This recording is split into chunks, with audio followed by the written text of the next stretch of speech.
What year were you born? I was born in 1946 Where were you born?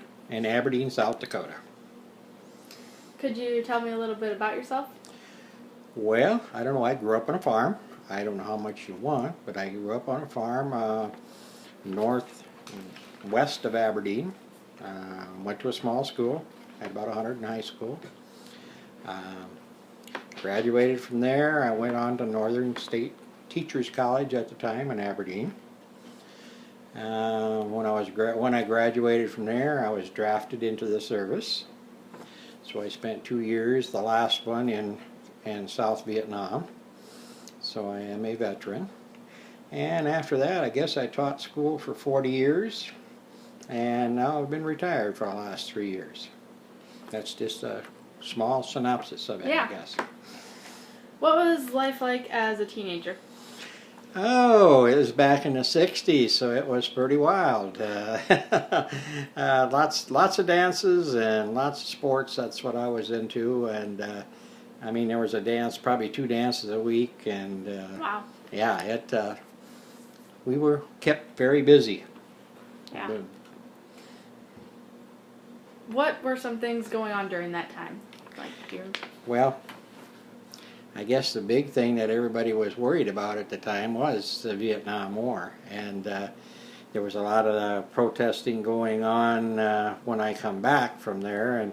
But the main thing is the college attendance went way up because kids were trying to stay out of the draft, and but it was just normal things, I guess. Other than that, that was probably the big thing.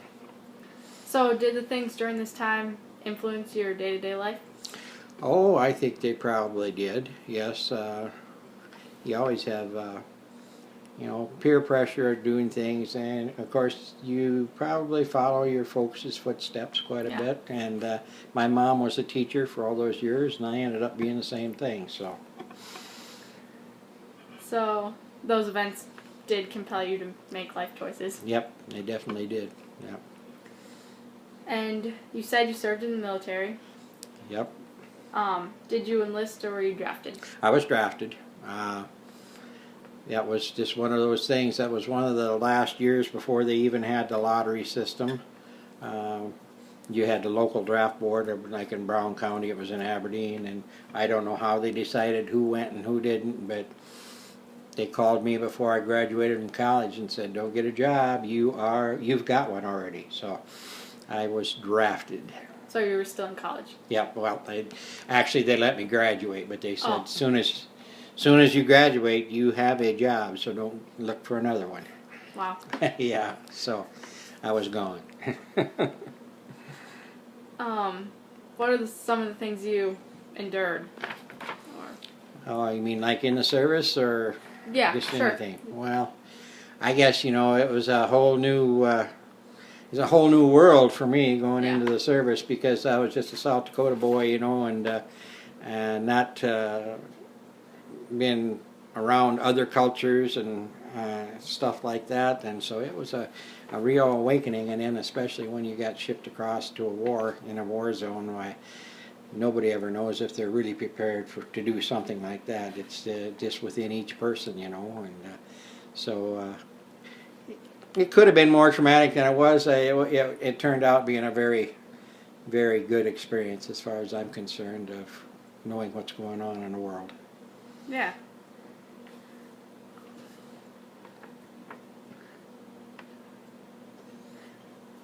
What interests you about the degree you pursued in school? What interests me? Yeah. I don't know. I guess probably... I liked being around people and talking with people, and that was a job that was where you were constantly going to be in contact with people. And of course, I was always in athletics, and that was another one, because I was in coaching along with the teaching.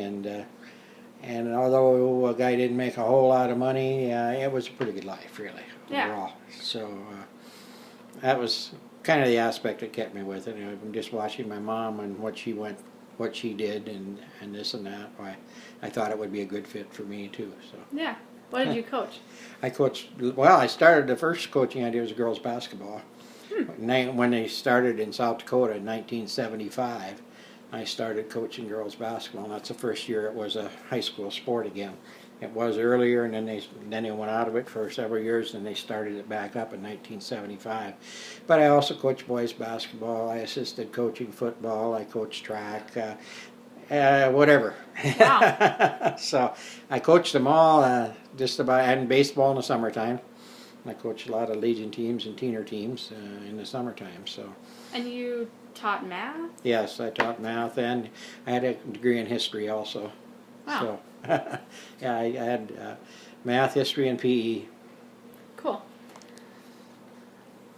So, did you raise a family here? Yeah, I guess my daughter was born before we went to Corsica, so she was probably about 2 years old when we moved here, and my son was about a year old, or maybe 3 and 2, I can't remember, but they grew up pretty much right here. What was it like in this town back then? Well, there was a lot more people, for one thing, because I would say there was probably, I would guess there was close to 350 people in town when we moved here back in Wow. 1977. Now there's probably, what, 80 if we're lucky? Yeah. You know, and so there was a lot more people and a lot more activity, and the school, of course, was the hub of everything. You know, Yep. once the school went, well, I mean, it changed this town completely, because there wasn't any reason for people to come to town anymore, because there was no activities going on here. But the school, everything revolved around the school and the school's activities, and so it was a really bustling place back at that time, because we had most of the classes. Well, some of the classes were, I think I had one class there was 40 some in it, you know, in a Wow. high school class. Yeah, and they just kept getting smaller and smaller and smaller. But Yeah, and that's even bigger than most of ours. yeah, Now. right. There they are now. Yeah, that was. Yeah, it was. What was there? 100? I can't remember. There was probably 100 and almost 130 kids in high school when I came here, and now, you know, when we finished, there was about, what was it, 20? Yeah. It wasn't very many, but yeah, and so. That was the difference back then. We just had a lot more people and a lot more activities in the town. So You probably said this. How many years did you teach? I taught total in education of 40 years. Wow. I started in 71 and I retired in 2011. I thought that was probably long enough. Putting up with somebody else's problems. No. Yeah. It's a long time. No, I had a lot of good kids. A lot of good kids. And you always have a few problems here and there. But Yeah. mostly in a small school. My biggest change, I guess, was probably when I went to Aberdeen Central the last 7 years. And that's a whole different story when you got 1,300 in high school as compared to 100. Yeah. And the amount of kids that are, the troublemakers multiply with the number of kids. Right. And up there, for 7 years, that's mainly the kids that I worked with. Was the ones that were the basic that struggled in school. So, but I got along fine with them. It was not a big deal, but a different atmosphere completely. Yeah. It still is today. Yeah, right. Yeah, it is. And there were more like businesses in town here, obviously. Oh yes, yes. Like what were some of them? Well, we had a lumber yard. We had a service station. I had a grocery store when I first moved here. Actually, there was two cafes. Let's see, what else? Both elevators were actually running at that time. Wheat Growers had one, and Roberts Elevator was going for the other one. So both of them were in business yet. And of course, we had a post office and the bank, which are still here, but that's about the only ones we got left in the hotel. Yep. But that's about all I can think of. But you know, there was a few businesses anyway. Not like now, or we've just got the bank and the hotel cafe. I guess that's what we've got left. And Yep. we don't know if they're going to be open half the time. I know. Have you held any other jobs during your working years?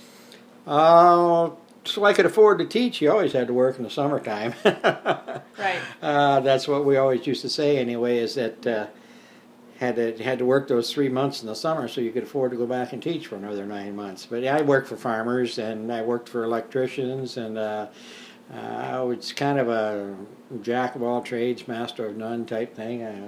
There wasn't too much at one time that I didn't do. You know, it was farm work, carpenter work, electrician work. Boy, I guess that pretty well covers most of it anyway. Drove school bus for substitute school bus driver, all kinds of different things just to make ends meet. Yep.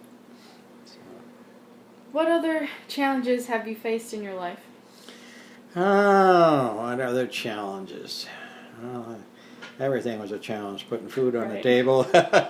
I don't know. I guess pretty much anything we've talked about. You know, getting through the service and getting out of Vietnam, and then getting started in a career, and it didn't make, like I said, starting wages. People would laugh now at what starting wages were for teachers back in the early 70s. You know, most of them were starting for less than $5,000 a year. You know, try to live on $5,000 a year now, you couldn't even make it. You couldn't even pay your rent. No. But that's about where we started, and you know, a guy never did make a lot of money on it, but you always had food on the table and had a roof over your head. So that was the main challenge that you had to meet. Was just to make ends meet and keep going. Yeah. How long did the Vietnam War last? Well, it actually, we had people over there in 1964, maybe even advisors in 63, and the actual last pullout of people, I think, was in 1975. So it was over 10 years, about 10 years long. And I was over there in 1970, came home and kind of in the middle of that. And yeah, we lost a lot of lives over there for a cause that, who knows if it was right or wrong. You know, it was really the opinions of people are still out on both sides of that one, I guess. Yeah. What caused it? Well, we were just trying to spread democracy or keep them from being overrun by the communist North Vietnamese regime was taking over the full country, and these people were fighting against the communism, and that was the main thing, the Cold War with the communists of the time, and some people thought we were just in it because they had some oil-rich land and stuff too, you know. So there's a lot of arguments on that, one way or the other. But I think, for the most part, we went over there for the right reasons, and it just got into it's kind of like Afghanistan and stuff now. It got into a political argument, and Right. And if it would have been left to, I think, to the military, it probably would have had a different outcome than we had. You know, if they'd have just turned the military loose and let them do what they wanted anyway. But but the main reason was trying to stop the spread of communism in the world, I guess. Okay, yeah. That's what my thought on it is anyway. That's what we were doing. Yeah. But my country, I had a problem there with my country asked me to do something, I went ahead and did it. We had a lot of people at that time that fled to Canada to evade the draft and this and that, and then they ended up, which I didn't agree with, they give them amnesty and let them come back.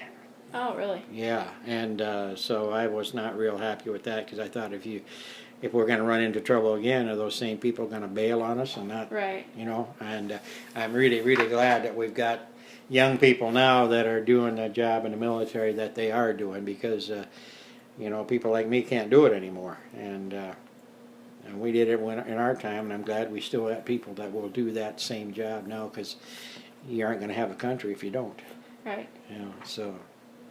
But do you think our country is still like friends, I guess, with